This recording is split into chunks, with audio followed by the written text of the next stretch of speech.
네, 기술적 분석입니다. 시장 상황 한번 살펴보도록 하겠습니다. 오늘 같은 경우는 채권에 대해서 한번 살펴보면서 전체적인 시장 흐름을 점검하는 그러한 시간을 가져보도록 하겠습니다. 기본적으로 현재 국채 2년물 같은 경우가 수익률 측면에서 하방으로 돌파하는 흐름으로 전환이 되었어요. 자, 많은 분들은 알고 계시겠지만 지금 미국 같은 경우는 단기채를 많이 발행을 하면서 시장을 부양하고 있습니다. 단기 채권을 발행을 하게 되면 결과적으로 채권을 판매하면서 돈이 흘러 들어오기 때문에 지금 이러한 단기 채권들을 활용해서 시장을 상당히 밀어 올리고 있는 상황이라고 보시면 될 것 같은데, 자, 우리가 생각해야 되는 부분은 채권을 많이 발행하게 되면 자연스럽게 수익률은 올라가고 가격은 떨어지게 돼 있어요. 즉 수요 공급의 원칙으로 보더라도 채권을 많이 시중에 풀게 되면 당연히 가격은 떨어지겠죠. 그리고 명목된 수익률 자체가 높아져야 결과적으로 이 채권을 매수를 하게 되기 때문에 수익률은 반대로 올라가는 그러한 움직임을 보이게 됩니다. 자, 그런데 지금 최근에 보시면 채권 수익률이 하방으로 향하고 있어요. 이거는 어떤 걸 생각을 해주시면 되냐면, 자, 기준금리를 다라는 지금 기대감이 어느 정도 시장에서 더 우세하게 움직이고 있다라고 봐주시면 될 것 같습니다. 단기 채권의 수익률이 하방을 향하면 향할수록 기준금리 인하에 대한 기대감이 점점 더 커지는 상황이라고 생각을 해주시면 될 것 같아요. 그럼 이전까지는 어떻게 큰 폭으로 수익률이나 채권 가격을 폭락시키지 않으면서 상당히 많은 유동성을 공급할 수 있었냐면,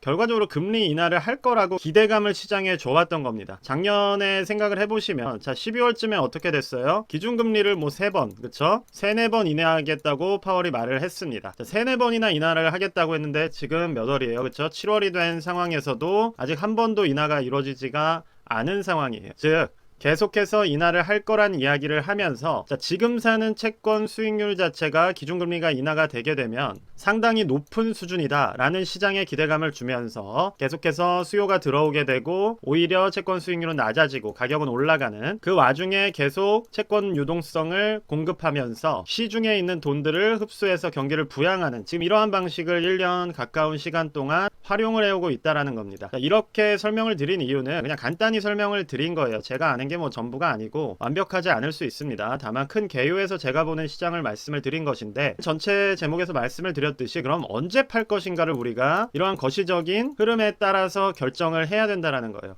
그럼 언제 우리가 팔아야 되는가? 자, 금리를 인하할 거다 할 거다 할 거다라는 기대감으로 시장을 계속해서 막아오고 있습니다. 그럼 언제쯤에 시장의 기대감이 사라지겠어요? 유동성 공급이 언제쯤 멈추게 되겠어요? 이러한 장치들이 더 이상 잘 작동을 하지 않게 되고, 그리고 그러한 장치를 발행할 이유도 사라질 때가 바로 주식시장에 대한 어떠한 부양이라던가 그런 부분들에 있어서 힘이 빠지는 시기가 올 거라는 겁니다. 그래서 1차적으로는 국채금리가 완만한 하락세로 들어가게 되고, 이 와중에 전체적인 시장, 즉 기준금리 인하라는 우리가 기대해왔던 이슈 자체가 실제 실현이 되면서 전체적으로 시장에서 지금까지 활용해왔던 방식, 그러한 유동성을 공급하는 방식에 대한 에너지가 상당히 줄어들게 되었을 때 시장에도 영향들이 끼칠 수가 있다라는 겁니다. 자, 그렇게 말씀을 드려보면 간략하게 정리를 한다면 시장이 우하향하는 흐름으로 완연하게 잡혀가고, 왜냐하면 계속해서 시중에 채권을 공급하지 않는다면 수익률이 현재 같은 경우는 튀어오를 이유가 없습니다. 이때 같은 경우는 어떤 상황이었어요? 기준금리를 계속 올리던 상황이었죠. 그쵸? 기준금리가 올라가면 당연히 거기에 맞춰서 채권금리도 올라가는 것이기 때문에 이때와는 지금 말씀드린 게 다르다는 거예요. 즉 우하향하는 상황이 이제는 잡혀갈 가능성이 높고, 그리고 실제로 기준금리 인하가 발생이 되게 되면 지금 이거에 대한 기대감으로 계속해서 이 높은 위치에 있는 수익률 상승을 방어해가면서 채권을 공급해왔던 상황이기 때문에 이 기준금리 인하가 실제로 이루어지게 된다면 지금 앞서 말씀드렸던 그런 유동성 공급 방식 자체가 잘 작동하지도 않고 사용할 필요도 없어진다라는 겁니다. 즉 정리를 해보자면 채권을 공급하게 되면 필연적으로 시장에서는 수익률 상승이 일어나게 되는데, 지금 그러한 부분들을 인하에 대한 기대감으로 제어해왔다라는 말씀을 드리는 거예요. 그리고 이러한 방식이 더 이상 사용되지 않거나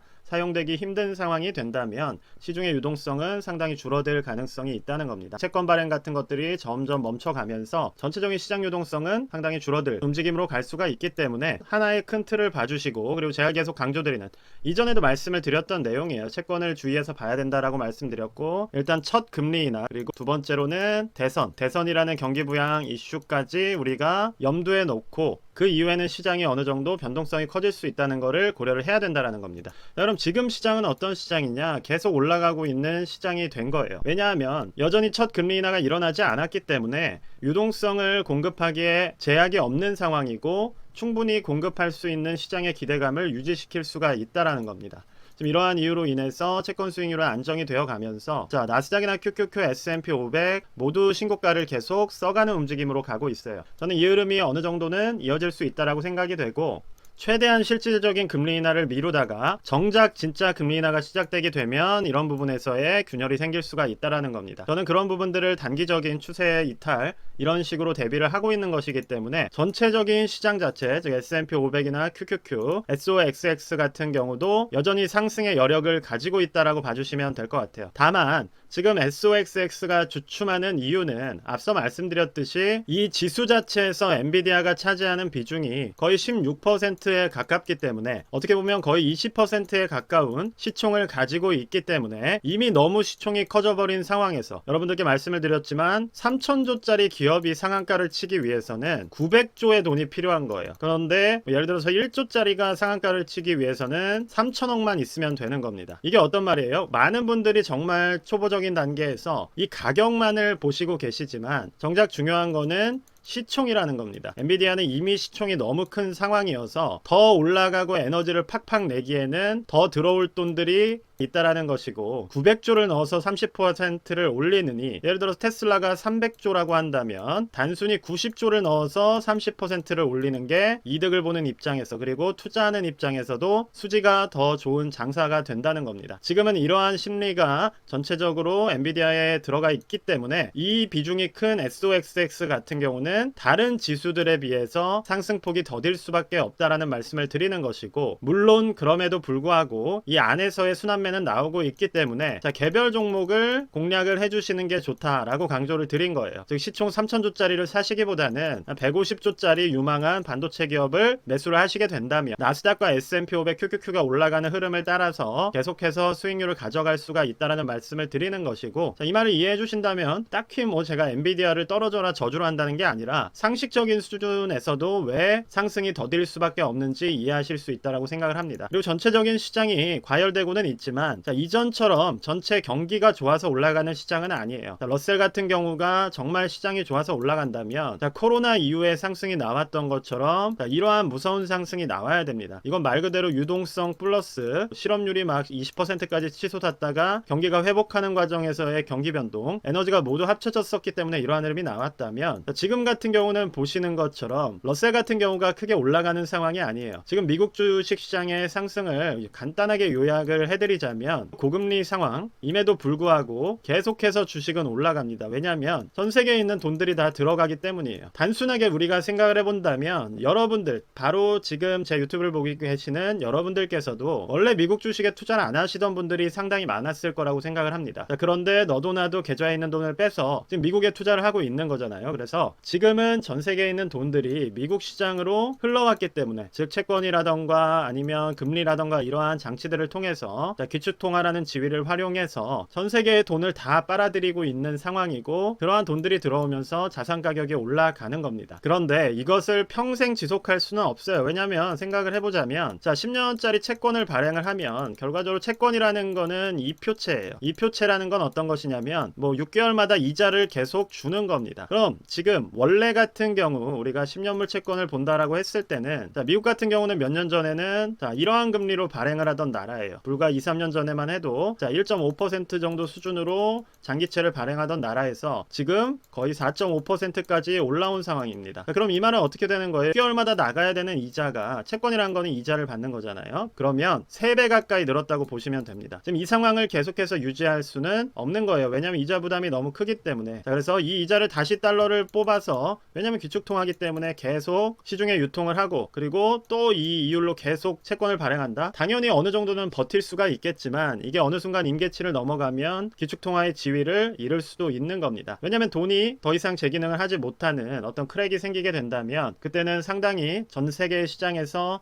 안전자산의 지위가 흔들리기 때문에 마냥 이렇게 할 수도 없는 거예요. 그럼 결과적으로 어떻게 해야 되냐면 자, 이 채권 이자 자체를 이전처럼 안정화를 시켜야 되는 것이고 이거는 지금 미국이 당면에 있는 하나의 주요한 과제라고 보시면 될 것 같습니다. 지금 방금 드린 말씀은 어떻게 이해를 해야 되냐? 결과적으로 내려가야 된다라는 거예요. 내려가려면 경기가 지금처럼 뜨겁거나 채권을 발행해서 수익률을 부양해주는 그러한 움직임은 지속하기가 어렵다는 겁니다. 채권을 발행을 하더라도 낮은 이자에서 발행을 해야 되는 것이고 기준금리를 한 번에 확 내리지 못한다 하더라도 이자는 계속 나가야 된다라는 거예요. 그래서 이전에 미국은 어떠한 흐름을 많이 보여왔냐면 자, 이러한 문제가 생길 때마다 말 그대로 크랙이 생겨서 한 번에 시장이 무너지는 상황까지 지켜봐왔습니다. 그래서 단기적으로 금융위기가 발생을 하고 그때를 틈타서 이렇게 높아졌던 기준금리를 한 번에 확 내려주는 전략을 써왔기 때문에 뭐 앞으로 어떠한 일이 발생할지는 모르겠지만 장밋빛으로만 볼 수 있는 상황은 아니라는 말씀을 드리는 거예요. 그럼 개별적인 종목들에 대해서도